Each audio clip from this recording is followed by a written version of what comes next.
guys, my name is Saika. You may have seen me at Anime Central Soap Bubble this past year, and I have kind of been flooded a little bit on my Facebook page and my Instagram about, like, how did you get into go-go dancing? How did you get up on stage this year? And it wasn't hard, but I was go-go dancing like 5 years ago when I had like 2 kids.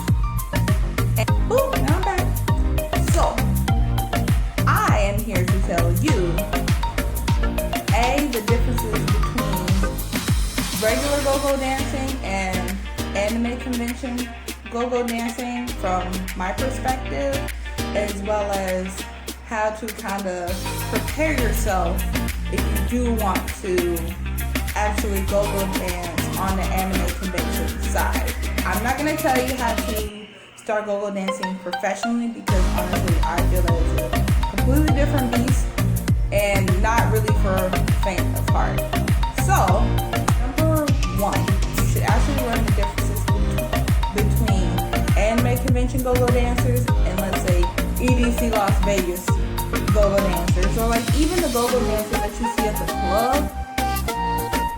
Yes, some of them may have, like, on both ends, some of them may have like guidance in some unconventional way, but the more so ones that you might see on stage for, let's say, EDC, the people that are known performers or may have performed before, those are on a completely different level than anime convention ones.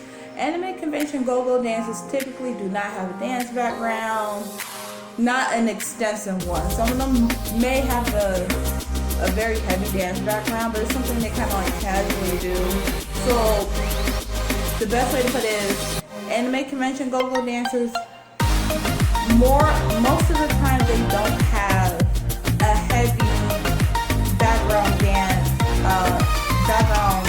dance experience versus EDC go-go dancers who may have an extensive and very long and profound dance background, and that includes professional as well. So some of them might have done professional ballet, contemporary, hip-hop, things of that nature, versus a anime convention go-go dancer that list might be shorter, whereas maybe they casually dance or go to a dance class here and there, and they may have never really performed for a crowd like maybe that's bigger than their school or something like that. Not all of them, but the good chunk of them, in my experience, that's usually the case.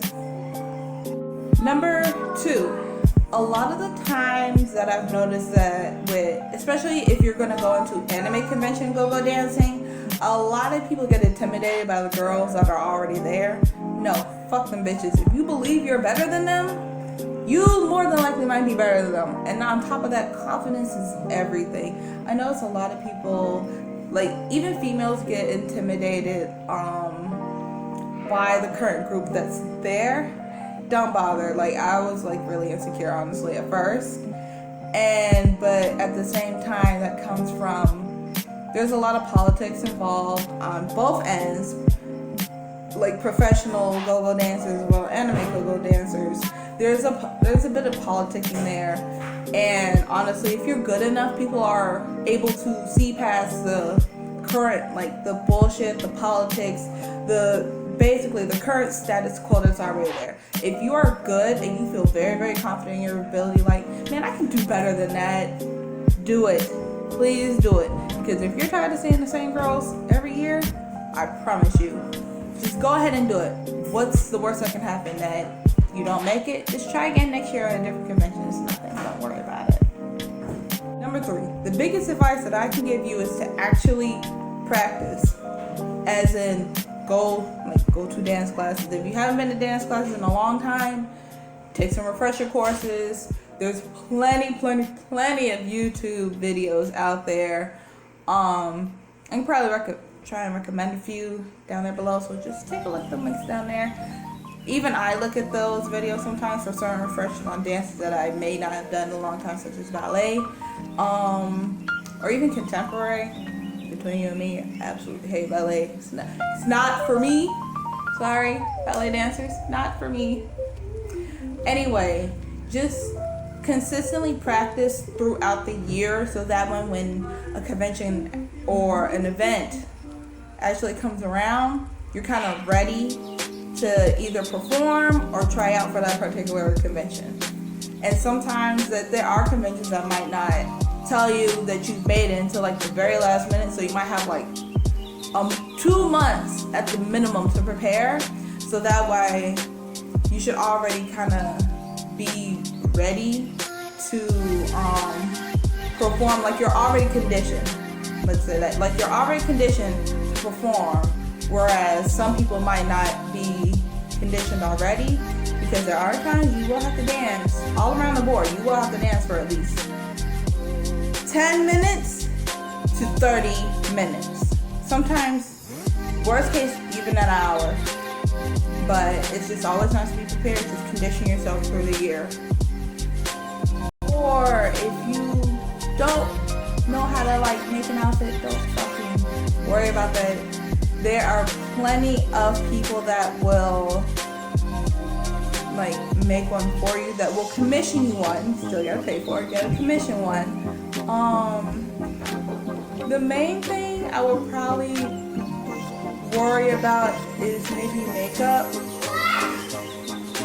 makeup, and then working on at least coordinating your outfits. Just kind of coordinate your outfits if you're in a group, or if there's a theme. In terms of that, you'll have to talk to like the person that plans it, or even if you are dancing in a group and you guys might have an overall thing, just kind of just coordinate with each other. And it's not much of a big deal. So I put it at number 4. It's not too much of a big deal. For me, makeup is more important. Like, I don't know how. Like, I can get my fake cello face on. The shit just doesn't sweat off. I might sometimes forget and light my eye. And it's a big deal. It's like not a big deal, but it's like, oh shit, I beat my face. But yeah, not a big deal. Just kind of coordinate with everybody on that. Sorry. Number 5, performance etiquette. For the love of God, please do not be a bitch. There's no point with fighting with fellow dancers. There is dance drama all around the board, yes. But at the end of the day, you are there to get paid, make your money, get exposure, like whatever you're there for. Do your dance. And I don't like at Anime Central, there's like this one girl that like nobody likes or whatever, but she brought food, the smartest fucking thing in the world, and nobody was eating. And that was just mind blowing to me. You are dancing for hours in intervals, and she brought food. That's the worst mistake you can make as a go-go dancer. You don't have to eat a lot. You know how they say drink a little bit of water so that way like you don't cramp up. Like eat a little bit, drink some water, drink some Gatorade, because that'll be a fatal flaw in your performance. You will cramp up. You will be dehydrated. Your muscles will not work the way you want them to if you do not kind of snack, put something on your stomach, get that energy back, because you're burning all this energy and you're not replacing it somehow, some way. Gatorade can work, however, you're still losing calories that you're burning dancing. I ate a whole goddamn sandwich. I was never happier to have that much energy.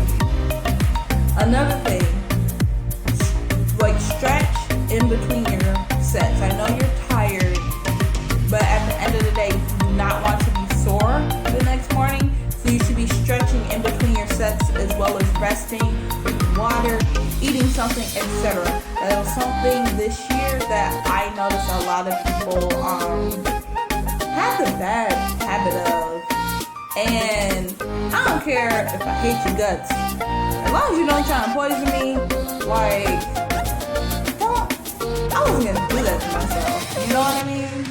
So just eat, hydrate appropriately, and like I said, don't overeat, but just eat enough so that way you're not exhausted. And please, please, please stretch in between your sets.